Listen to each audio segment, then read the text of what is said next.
With inflation rearing its ugly head, organizations all around the world are casting an extra watchful eye on their overall spend. As a workforce transformation partner, we're seeing a heightened focus on value, and rightfully so. So, the question for those heading up an organization's talent management, learning and development, or good old fashioned training department is this: how can you ensure that you're getting maximum effectiveness out of your allocated budget? Recently, we had a chance to catch up with Ashley, a client advocate here at GP Strategies, on this very topic. And what she had to say really opened my eyes to some fresh insight. I know you're going to enjoy this one, so let's get to it. Are you ready to perform at your highest potential? Welcome to the Performance Matters podcast from GP Strategies, your workforce transformation partner. In each episode, we'll interview industry experts and explore best practices and innovative insights to help your organization improve performance. Hello and welcome to today's podcast. I'm your host, Michael Teal. I'm honored to be here today, and we're going to be talking about a topic I think that is on the hearts and minds of a lot of us in these challenging times in this economy, and that is getting maximum effectiveness out of your training budget. Now, here to speak on this is a fantastic authority on this. We've brought out the heavy hitters. We have Ashley Johnson, Director of Business Development here at GP Strategies. Ashley, thanks so much for carving some time out of your day to talk about this very important topic. Hey, thanks so much. And wow, what a lead in. I'm a learner myself. So I love my job because every day experiencing what we're hearing in the industry is a challenge. It's an opportunity, and it's just a way to see impact, as there's just so much growth potential out there with all of the obstacles and everything that we've been seeing with the changes to the workforce and how different it is from 10 years ago.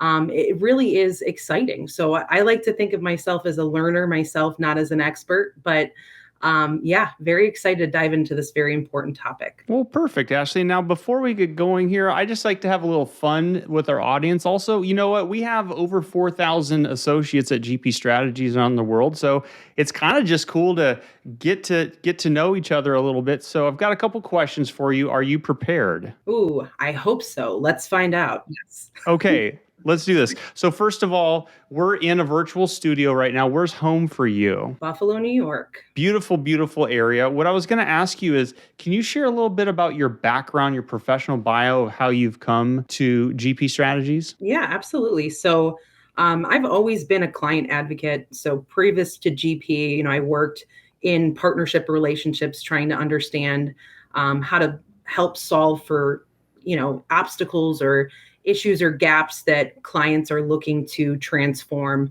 I came to GP about 9 years ago, and my focus since then has been primarily in energy, oil, and gas. Our technical customers are all of my buddies. Those are the people that I speak to every day. And just seeing how unique but yet different some of the challenges that we're seeing and some of the trends that we're seeing, that's what excites me. It's just always a moving target. So my role is always to just listen, understand the needs, understand the perceived gaps, but also provide some things that maybe they weren't thinking about when it comes to their training journey, and grow together, learn from each other, and just get better. So I love what I do. I get to go and tour technical facilities, walk through power plants. I was able to visit a wind farm. So really, it's just an exciting job. And, a lot's changed since COVID with less travel, but happy to see the world opening back up again and solving for some of those needs that has brought as well. Well, you've definitely been in a dynamic industry over the past couple of years, none more than now. I mean, the whole energy sector is going through a radical transformation. So we need your expertise and guidance to help make that shift. No doubt about that, Ashley. So before we get into the brass tacks, though, I've got one more question for you. I've been challenging people with this all year, and that is, what's one fun fact about Ashley? Oh, that's a good one. Well, I grew up in a crazy Italian family. So Sunday dinners, huge deal. Everyone gathers around, a 6-course meal with 18 screaming loud Italians. It's fun, chaotic. and it keeps me here in my home base, which is why I've never moved away from it. So I'm very blessed to have, family be a big part of my life. Oh, what a great thing. I can just imagine it right now. Pasta flying, meatballs everywhere. Hands, a lot of hand motions, right? So we're doing this as a podcast today, but if you need to use your hand motions, feel free to do it, Ashley. No problem. Don't have to tell me twice. It's going to come up. Okay, so I'm sure everyone is having a good time so far, but they're here for a reason. We want to talk about getting maximum value of that training budget. And so the first question I'm going to ask you, Ashley, and again, this is just confidential, us talking here, but, thinking about this, what are some of the things that you're seeing that, let's just say, and I say this very politely, but what are organizations doing wrong with their training budget? What are you seeing here? Yeah, it's a great question because I do like to challenge the ask a lot of times when someone comes prepared with, this is what I think we need. It's uncovering, well, what resulted in that? What's the business driver? So some of the themes that I have seen in our relationships and working to help develop a learning transformation is thinking not holistically. So not seeing the big picture. So many companies have perceived gaps. Maybe it's a safety concern. Maybe it's a lack of resources and able to really dedicate to building a program, or it's outdated processes or materials. So a lot of times people will come thinking that they know what they need and what they need to fix things and really change for the future. But really, it's just, instead of jumping right into development, taking a step back and developing a governance model, going through a learning assessment to truly understand what your current state is, so that you're not just creating content, and putting money into solutions that might not fit. So it's the agile piece that I think people get into trouble with. Well, and that's very interesting. And one of the things that I've been most impressed about with GP Strategies is that when we say we're a workforce transformation company, it really means that we're not going to just say, hey, Ashley's going to prescribe a learning solution. It's going to be, what's your real business situation here? That's only one lever you can pull. Am I hearing that right? Absolutely. Because everyone's got, a stake in the game. So it's understanding what the business drivers are, but then also, what do the frontline supervisors need? And does that connect to what the, business objectives are for the organization?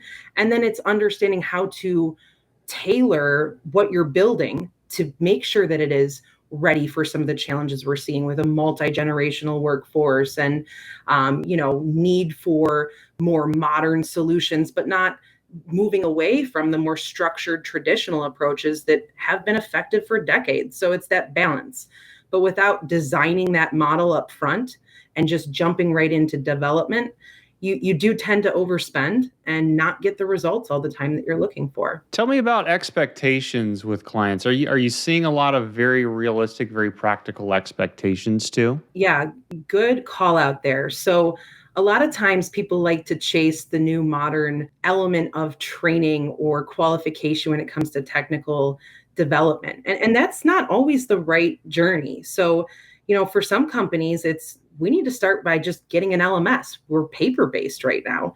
And others are thinking virtual reality is the solution, but does it fit the training ask? So, you always kind of have to go back to, what are the skills I'm trying to develop? What are the positions I'm training to? But then the cultural fit, does it make sense to introduce some expensive piece of technology or something that's very immersive and interactive if it's not going to actually get the knowledge retention that you're looking for? So it's just that realization of, how do I introduce elements of modern? How do I be future stable without putting the cart before the horse? That's such a great perspective. And I will say, mea culpa, someone who is, my role is a creative director within the innovation team. So, and you can probably see behind me in this video here, I've got the blurry little VR headset back there. Yeah, my instinct is to think, oh, cutting edge and this and that. So I have to say, it's fantastic to have really some client advocates like yourself out there to go, yeah, that's a good idea. But you know what? We're not dealing with people that are in an office a lot. It's easy to get locked into that. So there's a lot of value for you to be there advocating. So saying that just as an appreciation for this teamwork. So thank you on behalf of all of us nut jobs out there thinking of the shiny new object. So we appreciate that. Yeah. And then what I was going to ask you also, because I know you, like you said, you're getting a chance to get back out there in the field. What are some of the things you've observed when you have these multi-generational workforces? What types of things are you observing? Just curious on that. We're seeing a lot of people entering the workforce that don't have any experience. We're getting talent that's being acquired from right out of high school. So it's really just going back to foundations. Sometimes it's as simple as just getting the fundamentals in place, the craft skills of how can I day one go into my job and understand the difference between a piece of equipment and what the proper protocol is versus someone who's been doing this for a long time and doesn't necessarily have to rely on their procedure to complete a task because they trust that they can do it. They've performed it over and over again. So it's two separate types of challenges. It's the one that really needs to start from the beginning and get those foundational elements. And it's the other that might be too comfortable and trusting that you can kind of skip the steps. So I think that introducing solutions that can scale up and down depending on the level of experience is very critical. But also making sure that those foundational elements are able to attract future talent even 10 years from now. Who knows what that will look like, right? So it's just making sure that those program elements can grow with you. Yeah, what you're saying here in terms of really even investing time, as you were mentioning, in terms of a roadmap, even if it's having learner empathy discussions, I mean, you could unpack a whole set of hidden learning and development needs for that workforce that weren't even on the radar. So Absolutely. I can see what you're saying in terms of taking a step back there. So let's flip that to the other side then. And if I was saying, Ashley, okay, you mentioned some challenges, some problems. So what do you think is a proper approach? So in your mind, if you've got the wallet here in your hand, I mean, how should training be allocated to get the most bang for the buck? Going back and saying, okay, well, where are we at today? So here's what I know that is working well. So I think the best way to approach this is not always thinking, okay, we need to start from the ground up. We need to create this entire program tomorrow. My expectation is for this to change in the next year. It's really being thoughtful of, am I foreseeing challenges that aren't here today? Understanding how to develop skill sets and knowledge sets to those particular job positions that you're training to, but then not being afraid of introducing some of those more modern elements, but being realistic about expectations of when it's appropriate and staging it. So I think that that's a big piece of it is creating that governance model, understanding other elements outside of training that could be affecting this. So if it's a safety driven issue, maybe there's something else going on culturally that could be approached. Maybe it's leadership essentials. Do they feel safe to go to work, and do they feel like they're being given the tools for success, and do they like the company that they're working for? So that's part of it. I mean, it's not always technical qualification and design. It's really understanding the onboarding effort and the progression path for that employee long term. Interesting. So everything you're saying, it really would start with, for example, a proper design thinking session where you're taking a step back with stakeholders, with SMEs, and going, okay, let's really look at the bigger picture involving business operations, goals, what type of associates are working with you. Just having that, even investing 1 or 2 days in that upfront could really make quite a bit of difference in terms of how you're going to make the most of your investment. Is that fair to say?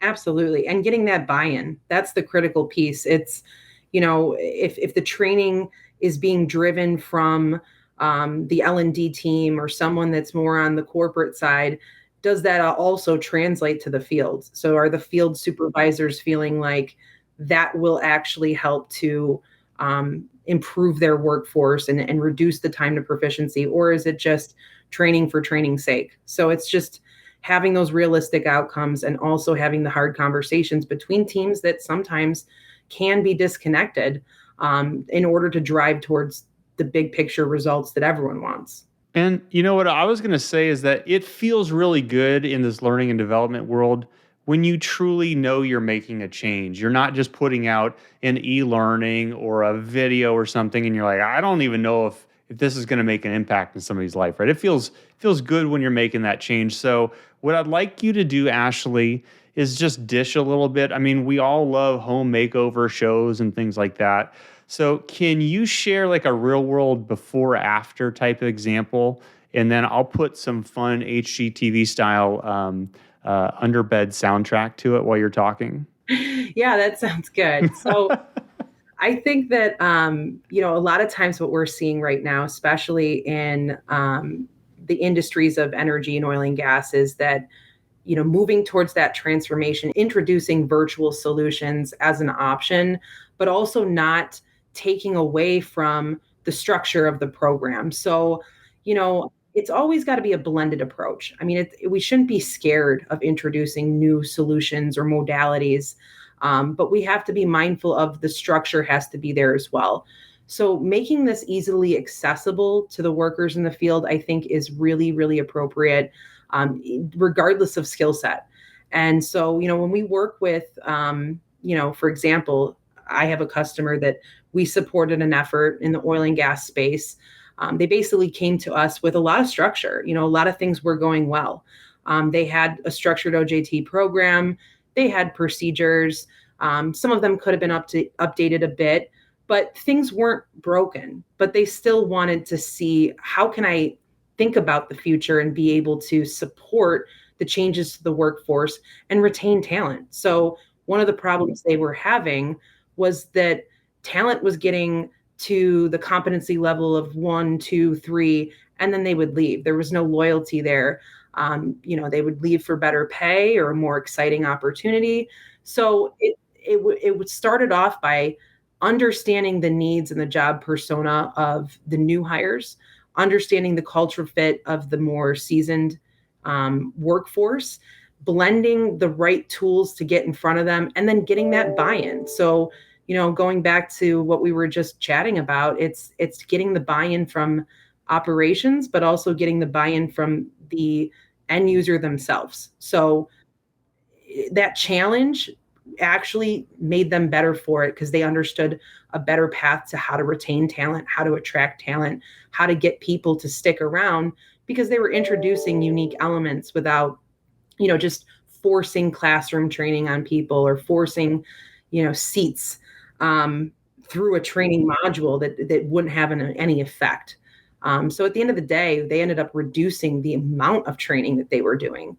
They found that there was quite a bit of excessive classroom time going on, and more field exercises excited everybody. And it spoke to all the different skill sets and experience and background. So we ended up saving them quite a bit of money by taking those steps back, starting off with a design session and creating a roadmap. And, honestly, it's not something you can solve for in a year. It was going to be a 5-year program, and that was okay. Well, I love that. I mean, that's living proof of our mantra of we need learning and development to be ruthlessly relevant, right? So if it's not something that's mission critical, if it's just nice to have, but it's like, hey, this is not going to be helping transform our workforce. It's like, why do we have it? We don't need the 12 pounds in the 6-pound bag or anything like that. So it's actually really exciting to hear you mentioning this real life example and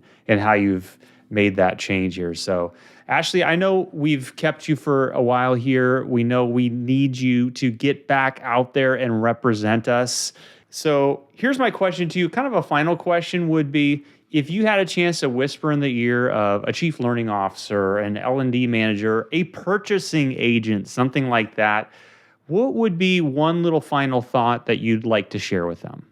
One size doesn't fit all. So coming into it with an open mind of, well, okay, maybe it's not a training problem.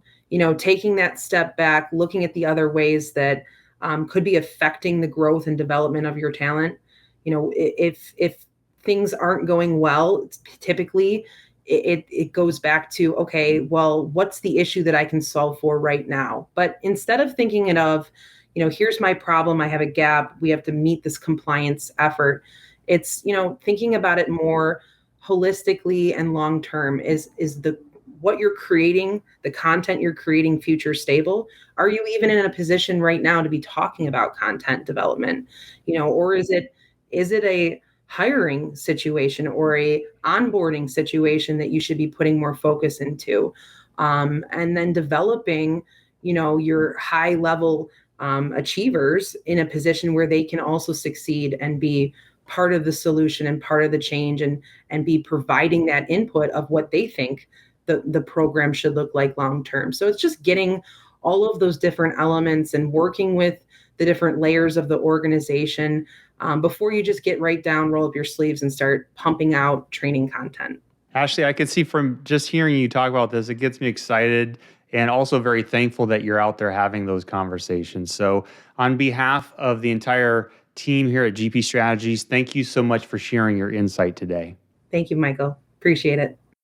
The Performance Matters podcast is brought to you by GP Strategies. Together, we can create a world where business excellence makes possibilities achievable.